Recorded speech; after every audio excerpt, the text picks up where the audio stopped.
Joining me now, Texas Democratic Congresswoman Jasmine Crockett is also a member of the House Judiciary and Oversight Committees. You know, Congresswoman, when I heard about this, you were the first person I wanted to hear his opinion on this, because coming from Texas, are you concerned about that Republican effort to redraw those congressional lines? And if you are, which I'm assuming you are, what can you do about it? Yeah, so first of all, we've got to educate people. So thank you for having the conversation. This is bigger than just Texas. You know, a lot of people kind of look at this and be like, well, this is a Texas problem. No, it's an all of us problem. It's the entire country as well as the world that needs to be concerned. Because first of all, when we think about the fact that this administration has talked a lot about a third term, whoever controls the House is going to be the person who has to certify the election. So, you know, these guys don't play by any rules. They break everything. And right now, while we are talking about taxpayer dollars, let me tell you, and you know, Donald Trump agreed with me at some point in time about this particular one. I have another UC. Elon Musk gets $8 million a day from taxpayers. Without objection. Thank you so much. Listen, if we want to start talking about who's donating to who and who's getting money, last time I checked, Elon Musk did close to $300 million to get him into office, and it seems like there was a direct payment right back to him. I get that it's not a not-for-profit, but at the same time, it is federal dollars. And you know what? Earlier, someone mentioned these hellholes, talking about the cities, right? Talking about cities being hellholes. I just want to point to Los Angeles. I'm sure that's one of the cities they were referring to when they said that. Los Angeles contributes almost $20 billion in taxes. You know what? That's more than all states in this country except for 4. So guess what? If we are going to push any ideologies, it seems like LA should have an outsized interest in the ideology, because it seems like they actually contribute more money than all these other states, especially these red states, to be clear. In fact, I have another UC. Without objection. All right, blue states are bailing out red states. I have another UC. Without objection. Massachusetts sends more funding to the feds than any other state. It seems like blue states are constantly putting red states on life support, yet we got these little red states that ain't contributing nothing, but they are definitely taking up a lot of money. You know, it is interesting because the governor in California, I don't know if you caught this, but Governor Newsom was talking about just holding on to his dollars, because California is what they call a donor state, meaning that they actually contribute more than they take from the federal government. And then you can go down south to states like Louisiana, who are broke, and so they need California to pay in. So it is so interesting that we are so concerned about whether or not we are pushing certain ideologies. But let me talk about some of these. I've got a few questions. We're gonna play a game called Radical or Restorative. Radical or Restorative, a nonprofit that provides shelter and legal aid to human trafficking survivors. Restorative. A DOJ-funded program that mentors at-risk youth to prevent gang violence. Restorative. A grant-funded organization that helps women fleeing domestic abuse with housing and trauma support. Restorative. A USAID program that works to shut down scam compounds trafficking people in Southeast Asia. Restorative. A faith-based nonprofit helping migrant children reunite safely with family. Restorative. A community group receiving DOJ funds to reduce gun violence in cities.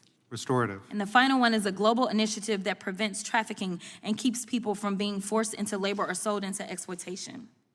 Restorative. Thank you so much, Mr. Ambassador. What's shocking is some of these programs are the very ones that Trump and my Republican colleagues are working to shut down, if we really want to look at who is doing the work to help us.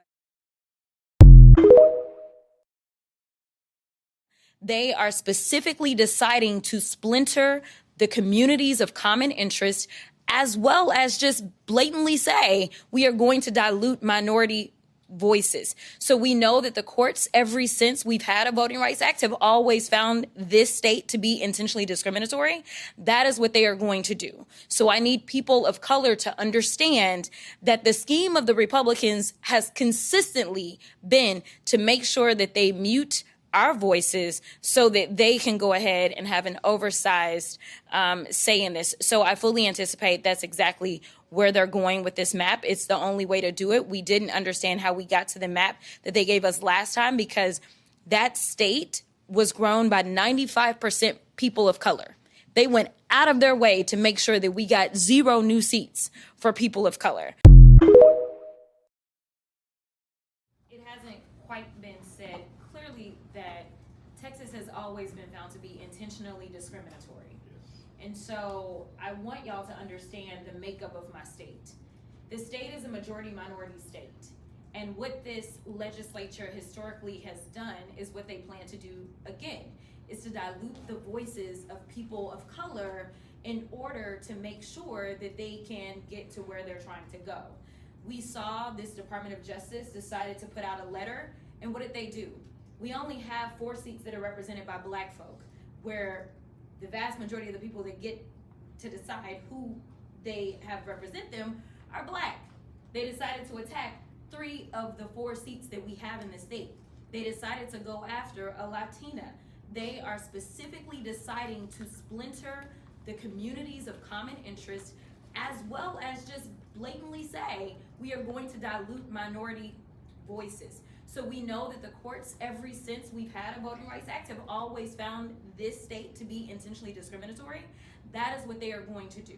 So I need people of color to understand that the scheme of the Republicans has consistently been to make sure that they mute our voices so that they can go ahead and have an oversized say in this. So I fully anticipate that's exactly where they're going with this map. It's the only way to do it. We didn't understand how we got to the map that they gave us last time, because that state was grown by 95% people of color. They went out of their way to make sure that we got 0 new seats for people of color. Hey, good morning, YouTube, and happy Thursday. So today I wanted to bring a video to you guys regarding Jasmine Crockett. You guys know I love Jasmine Crockett.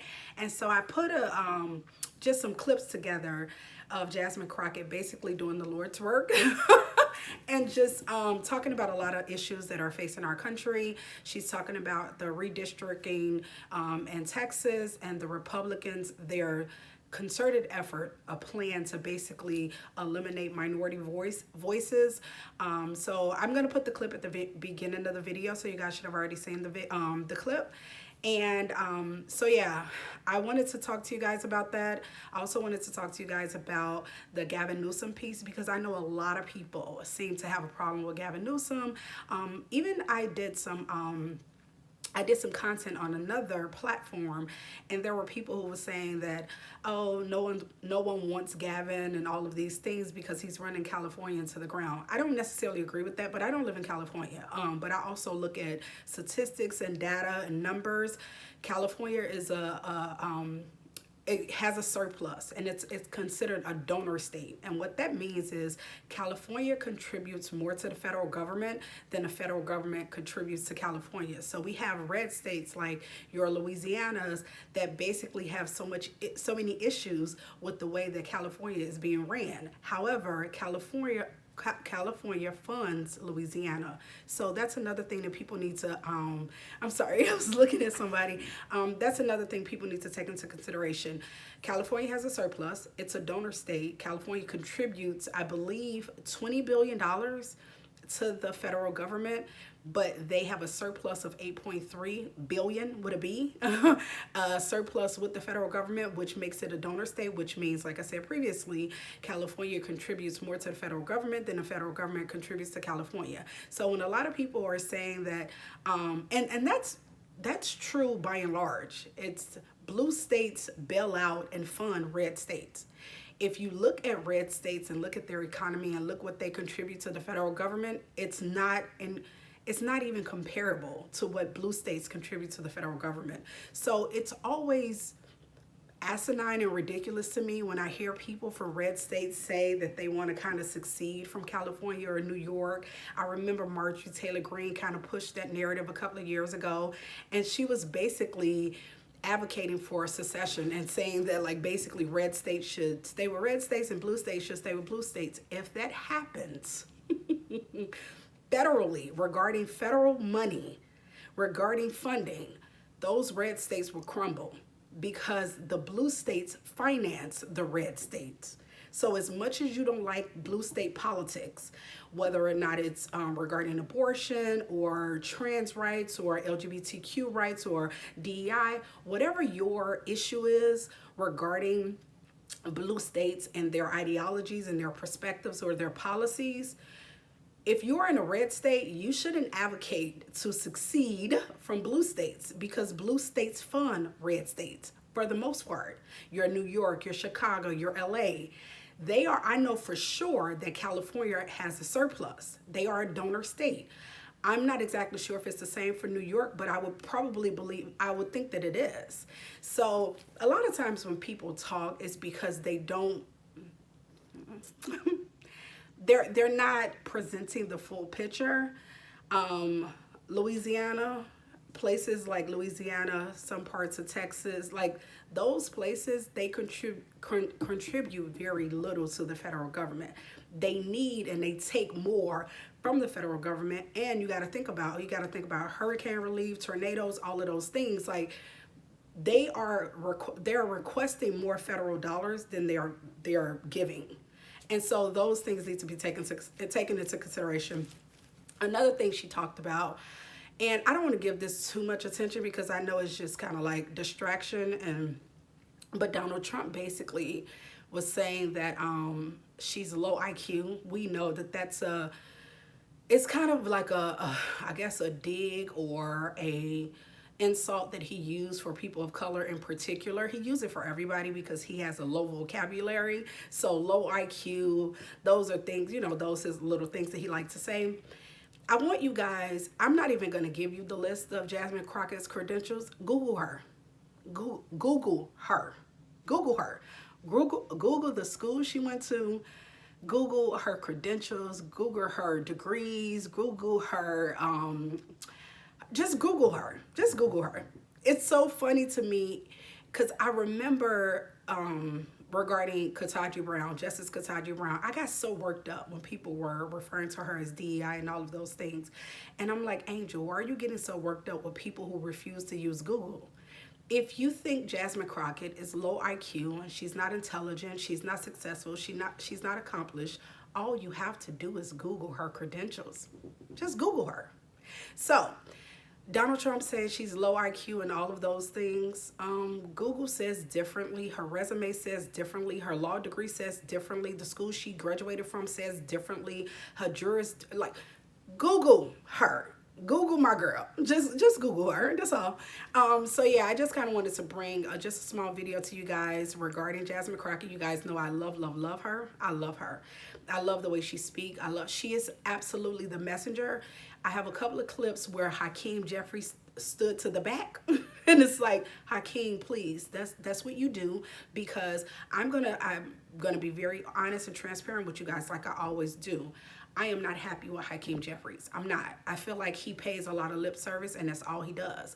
I think Jasmine Crockett is the messenger. I think AOC is the messenger. I think the reason that the Republicans go after them relentlessly, like they just kind of bash them and drag them all over Fox News, is because they know who's effective. And Jasmine Crockett and AOC regarding messaging is effective. I know some people is going to be like, what about legislation? It's very difficult to get legislation pushed through when you have someone like Donald Trump as president. So regarding AOC's record or Jasmine Crockett's record, Jasmine Crockett this is just her sophomore year. So this is her second term. But the people that are pushing the narratives that Jasmine Crockett or AOC are not the messengers are people normally on the right. People on the left, people who are Democrats, progressives, more liberal kind of people, we know what gets the base rallied up, and Jasmine Crockett and AOC are the people. And so I just kind of wanted to make a small video. I'm looking around because I'm at work and people are coming in. So that's the reason I'm looking around. I'm more so than my commentary. I kind of wanted to share these clips with you guys because I love this woman. Every time she speaks, I'm like glued. I'm literally glued to the TV because to me, she's the messenger. That's point blank period. She's the messenger to me. So you guys take a look at those clips, and I will talk to you later. Like, comment, and subscribe, and I will see you later. Bye.